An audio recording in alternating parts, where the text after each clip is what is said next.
तो फ्रेंड्स आज के इस वीडियो में हम लोग देखने वाले हैं सॉरी जैसे कि यहाँ लिखा हुआ है ना, प्राचीन भारत से जुड़े कुछ करंट अफेयर्स के टॉपिक। यानी करंट अफेयर्स में ये जो टॉपिक है ना बने हुए थे, ठीक है, वो कौन कौन सा टॉपिक है देख लीजिए।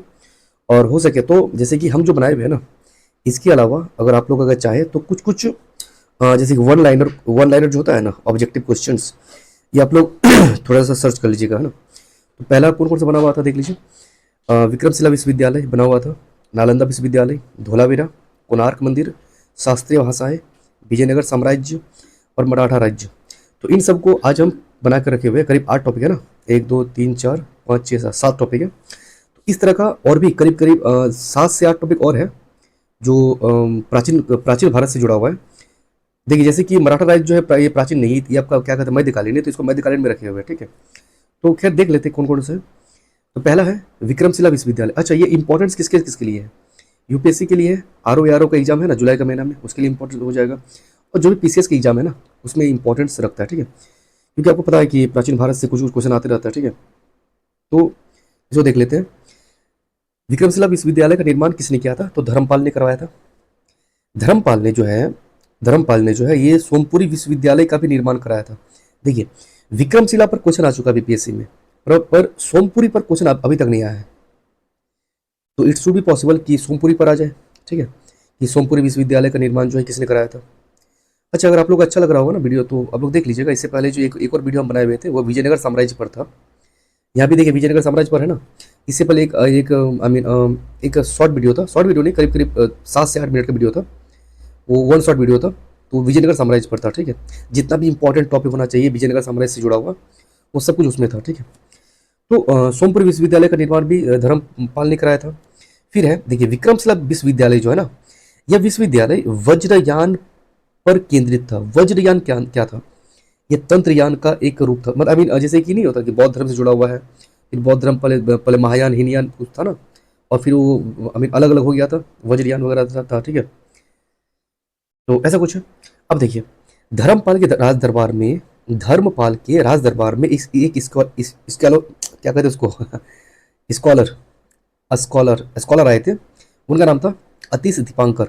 तो क्वेश्चन में भी इस तरह का आ सकता है, जैसे जैसे कि अगर विक्रमशिला विश्वविद्यालय पर टॉपिक आ चुका है, आई मीन करेंट्स पर बना हुआ है, तो क्वेश्चन आ सकता है ना कि अतीश दीपांकर जो है वो किसके राज दरबार में रहते थे? तो धर्मपाल के स्कॉलर थे, ठीक है।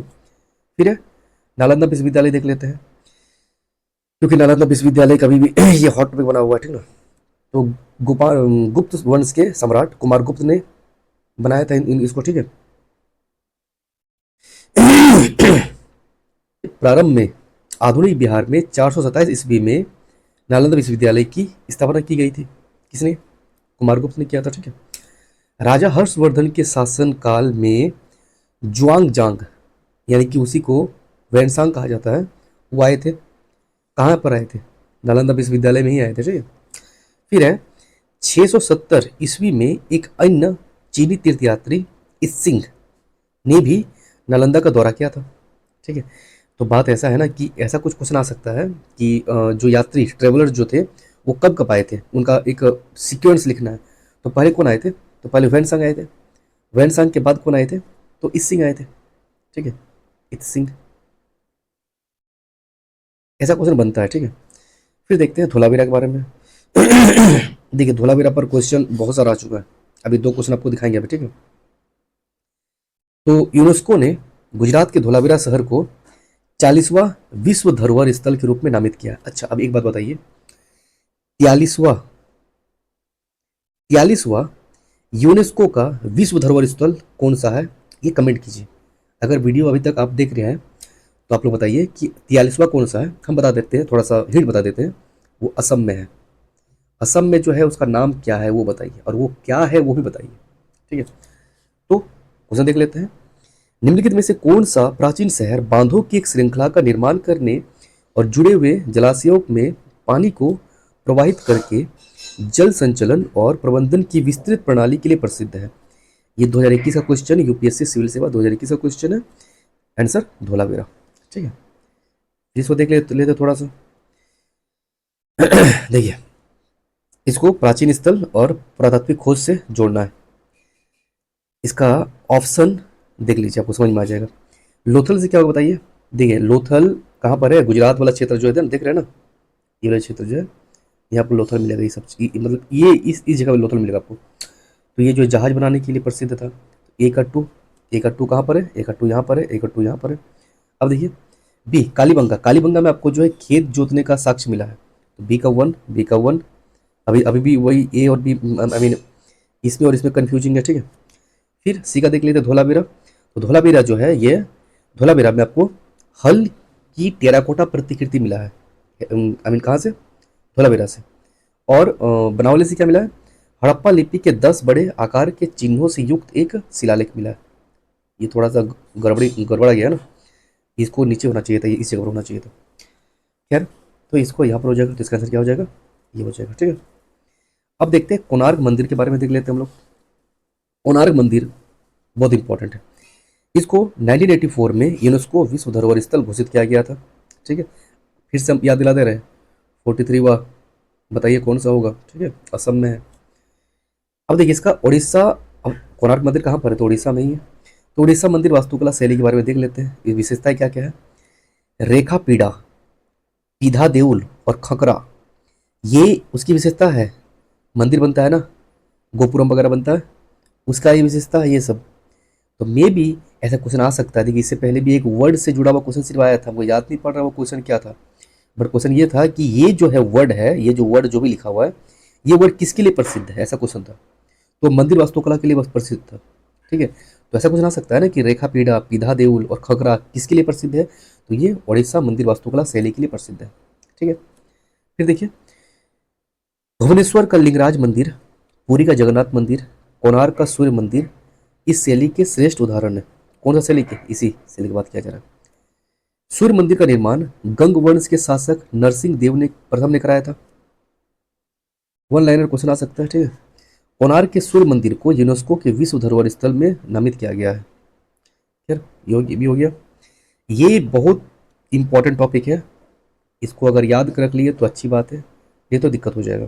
कैसे दिक्कत होगा, ये जो तमिल, संस्कृत, तेलुगु, कन्नड़, मलयालम, उड़िया, ये क्वेश्चन आ चुका है इससे पहले भी। पता है कैसे क्वेश्चन आया था, इधर लिखा हुआ था सबका नाम 1 2 3 4, और यहाँ पर डेट लिखा हुआ था 1 2 3 4। तो लिखा हुआ था कि तमिल को कब जो है रिकॉग्नाइज किया गया था क्लासिकल लैंग्वेज के रूप में। तो तमिल को सबसे पहले 2004 में, संस्कृत को 2005 में, तेलुगु को 2008 में, कन्नड़ को 2008 में, मलयालम को 13 में, उड़िया को 2014 में।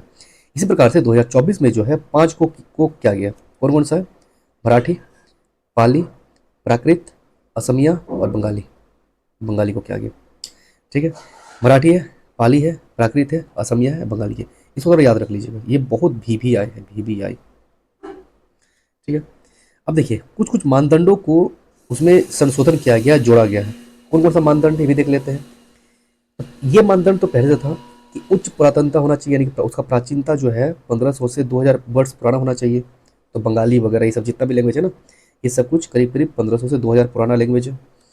प्राचीन साहित्य जिन्हें पीढ़ियों द्वारा मूल्यवान विरासत माना जाता हो, इन सबको जो है मूल्यवान विरासत माना गया है। थर्ड नंबर को एक संशोधन किया गया, संशोधन क्या है, ज्ञान ग्रंथ में संशोधन। क्या संशोधन है, इसे विशेष रूप से कविता पुरालेखीय है, कविता पुरालेखीय है लेकिन कविता भी होना चाहिए। शिलालेखीय साक्ष्य, शिलालेख का साक्ष्य होना चाहिए, के साथ गद्य ग्रंथ को जोड़ा गया है।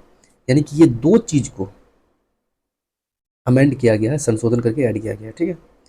अब देखिए यहाँ पर नोट हम लिखे हैं ना, क्या लिखे हैं, विजयनगर साम्राज्य पर मैंने वीडियो बनाया हुआ है, वन शॉट वीडियो, आप लोग देख लीजिएगा। इससे पहले का एक वीडियो है मेरा, जो आई मीन जो साइट है मेरा ना, क्या कहते हैं, उस आपको मिल जाएगा, ठीक है। तो आप लोग इसको एक बार देख लीजिएगा, बहुत इंपॉर्टेंट, बहुत ज़्यादा इंपॉर्टेंट है, क्योंकि हम इसे कम से कम 30 से 40 शब्दों को जोड़े हुए हैं, जोड़े हुए नहीं मतलब ढूंढ ढूंढ के निकाले हैं। चाहे वो DU का एक, मेरे पास DU का एक पुस्तक है, दिल्ली विश्वविद्यालय का मेरे पास पुस्तक है, उस पुस्तक से, ठीक है। क्योंकि अभी जितना भी क्वेश्चन आ रहा है ना विजयनगर साम्राज्य से जुड़ा हुआ, वो DU का कोई DU से आ रहा है, या फिर NCERT से भी हम जुड़े हुए हैं ना। आप एक बार गौर कीजिएगा, एक बार क्वेश्चन आया हुआ था कि विजयनगर साम्राज्य में जो महिलाएं थी, वो महिलाएं क्या क्या काम करती थी। तो वो लॉयर भी थी, वकील, जज भी थी उस समय, वो लड़ाकू भी थी, लड़ाकू यानी कि जो सैनिक वगैरह, ये लोग सब कुछ थी, ठीक है। तो वो क्वेश्चन भी DU का पुस्तक से आया हुआ था, दिल्ली यूनिवर्सिटी वाली की पुस्तक है, उससे आया हुआ था, ठीक है। तो बस यहीं तक है, ये कुछ है। अच्छा, इसमें से एक चीज़ हम छोड़ छोड़ दिए हैं, है ना? वो क्या छोड़े हैं? मराठा राज्य के बारे में। तो मराठा राज्य हम मध्यकालीन वाला में कराएंगे, ठीक है? मध्यकालीन वाला में कराएंगे। और विजयनगर साम्राज्य पर हम पहले बना चुके हैं, इसलिए इसको छोड़ दिया, ठीक है? आपको मेरा वीडियो कैसा लगा? आप लोग like and subscribe and comments कर दीजिएगा, ठीक है? तो थैंक यू।